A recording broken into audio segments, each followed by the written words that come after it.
Hey guys, Marcus here. In this video, I'm going to share with you how we can charge your Logitech G733 and how it's actually done. So it's important to say is that what you're going to find here is a USB-C connector. I will show you right here on camera. So here I have it, and here is going to be on the bottom of these headphones, the connector, right?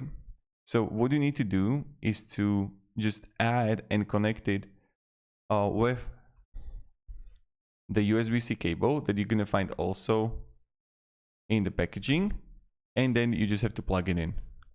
And this is how you are going to do it, and this is how you're going to charge it.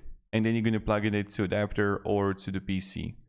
So this is how you're going to charge Logitech G733. And also important thing to know, I'll just show you right here, to always check the battery level. What you can do is that battery right now is like 54%, and you're going to find it on the top of the when you're going to open in Logitech, I don't know how this program is called, Logitech G Hub, and you're always going to find it here, what is the percentage of battery level.